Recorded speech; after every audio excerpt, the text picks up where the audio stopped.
खेती खराब हो गई। कुछ जमीन जायदाद बेचकर शहर चले गए, जिनमें से एक परिवार था बिरजू और सरजू का। बिरजू और सरजू दोनों सगे भाई थे। दोनों ही शादीशुदा थे। बिरजू की पत्नी थी मालती और सरजू की पत्नी थी गीता। मालती और गीता का बिल्कुल भी मन नहीं था कि वो गांव छोड़कर शहर जाए। दोनों ही इस बात को लेकर बहुत उदास थी। मालती भाभी, हम इसी गांव में शादी होकर आए। हमारी बहुत सी यादें इस गांव से जुड़ी हैं। मेरा तो बिल्कुल भी मन नहीं गांव से शहर जाने का। वहां जाकर भी तो हम एकदम से सब कुछ ठीक नहीं कर सकते। हम शहर जाकर करेंगे क्या?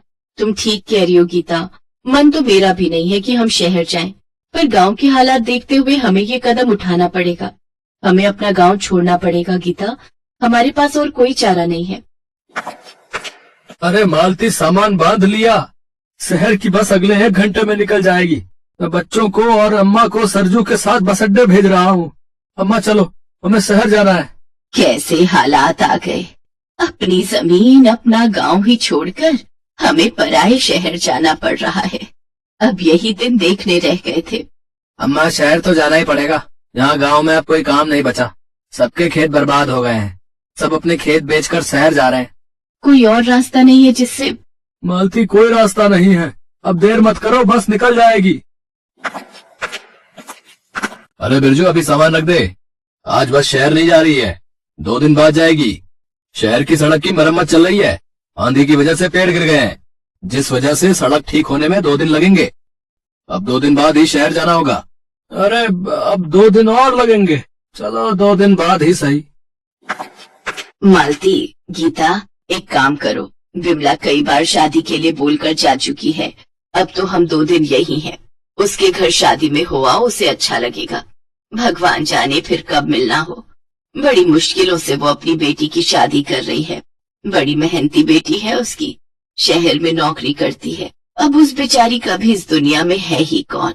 जब इस गांव में रहती थी तो हम लोगों से ही वो बात कर लेती थी। आज जाओगी तो कल सुबह तक लौट आना।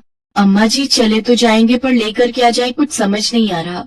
हाँ, वो बात तो है, इसी वजह से तो मैं सोच रही हूँ, पर विमला मेरी पुरानी सहेली है। उसने हमारा साथ बहुत निभाया है। कोई उपहार ले जाना सही रहेगा। मालती भाभी, एक काम करते हैं, हम कुछ हाथ की चूड़ियां बना लेते हैं। हम बिमला चाची की बेटी बिंदिया की शादी में चूड़ियां उपहार में दे देंगे, उन्हें अच्छा लगेगा। हाँ, ये ठीक रहेगा। चलो तुम और मैं मिलकर हाथ की कुछ चूड़ियां बना लेते हैं। गीता को चूड़ियां बनानी आती थी और मालती को बहुत सुंदर मेहंदी। दोनों में ही ये बहुत अच्छी कलाकारी थी। पर अचानक उन्हें पता चला कि बिमला भी गांव में सब कुछ बेचकर अचानक शहर चली गई है।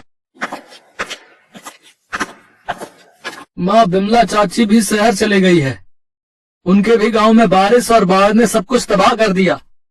अब जो थोड़े बहुत पैसे जुड़े थे वो लेकर वो शहर चली गई है और वहीं अपनी बेटी की जो है शादी कर रही है। मेरे मोबाइल फोन पर उन्होंने किसी के नंबर से फोन किया है। बोल रही है कि शहर आकर हम बिंदिया की शादी में जाएं। अच्छा, तो एक काम करो, फिर जब शहर जाएंगे तभी तुम ये उपहार बिंदिया को दे देना। इस बारिश और बाढ़ ने तो सबको परेशान कर दिया, सबके घर तबाह कर दिए हैं। सब लोग 2 दिन बाद जब रास्ता खुल जाता है तो शहर पहुंचते हैं। शहर में पहले ही बिरजू के एक दोस्त ने किराए का मकान ले लिया था, पर अब तो महीने बाद दोनों को मजदूरी के पैसे मिलते। सबके कहने पर मालती और गीता विमला के घर शादी में पहुंचती हैं। विमला की बेटी बिंदिया तो शहर में नौकरी करती ही थी, साथ ही उसे लड़का भी अच्छे घर का मिल गया था।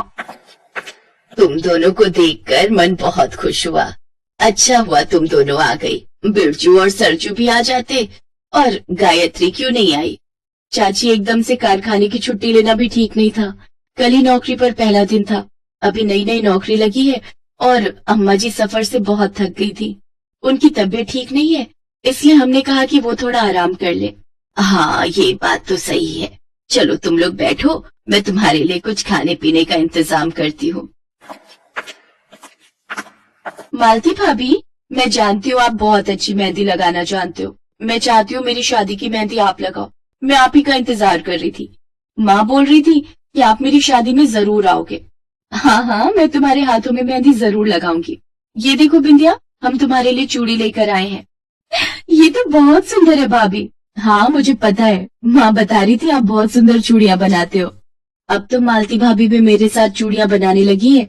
मालती भाभी, गीता भाभी, जब आप दोनों में हुनर है तो आप इस हुनर को व्यापार क्यों नहीं बनाते? चूड़ी मेहंदी के व्यापार से आप अच्छे पैसे कमा सकते हो। शहर में आपकी बहुत बिक्री होगी। आप अपना खुद का चूड़ी मेहंदी का व्यापार शुरू कर सकते हो। हमने तो ये बात कभी सोची ही नहीं बिंदिया। क्या तुम इस काम में हमारी मदद करोगी? हाँ हाँ भाभी, क्यों नहीं। मेरे होने वाले पति ब्यूटी पार्लर में कॉस्मेटिक का सामान देते हैं। उनका कॉस्मेटिक का होलसेल का काम है, तो वो आपकी इस काम में बहुत मदद कर सकते हैं। बिंदिया मालती और गीता को सब कुछ समझाती रही। मालती और गीता बिंदिया की सारी बातों को ध्यान से सुन रही थी। शादी के बाद बिंदिया ने अपने पति से मालती और गीता को मिलवाया। बिमला के पति रमेश की बहुत जान पहचान थी। धीरे धीरे मालती और गीता दोनों ने मिलकर चूड़ी और मेहंदी का व्यापार शुरू किया। मालती और गीता ने कभी भी नहीं सोचा था कि शहर में रहकर इस काम से उनकी बहुत अच्छी कमाई हो जाएगी। मुझे तो यकीन ही नहीं हो रहा कि मेरी दोनों बहुएं इतनी होनहार हैं कि आज तुम दोनों ने अपना खुद का व्यापार शुरू कर लिया। जीती रहो, सदा खुश रहो। अम्मा जी, ये हम दोनों की पहली कमाई है। हाँ अम्मा जी, हम इसे आपको देना चाहते हैं। आप हमारे घर के बड़े हो, आप इस घर को हमसे बेहतर चला सकते हो। हमें आशीर्वाद दो अम्मा जी कि हम अपने इस व्यापार को और आगे तक ले जा सके और अपने पति की काम में सहायता कर सके। हाँ अम्मा जी, हम चाहते हैं हमारे बच्चे खूब पढ़े लिखे, खूब नाम कमाएं। हम अपने परिवार के लिए बहुत कुछ करना चाहते हैं अम्मा जी। हाँ हाँ, तुम दोनों जरूर देखना और कामयाब बनोगी, क्योंकि तुम दोनों देवरानी जेठानी में एकता ही तुम्हारी कामयाबी की मिसाल बनेगी। सरजू, हम दोनों भाई बहुत किस्मत वाले हैं जो हमें इतनी अच्छी पत्नियों का साथ मिला। हाँ भैया, आप बिल्कुल ठीक कह रहे हो। हम सचमुच बहुत नसीब वाले हैं। मालती और गीता एक दूसरे के गले लग जाती हैं। आज वो भी बहुत खुश थी कि उनका हुनर उनका सफल व्यापार बन गया।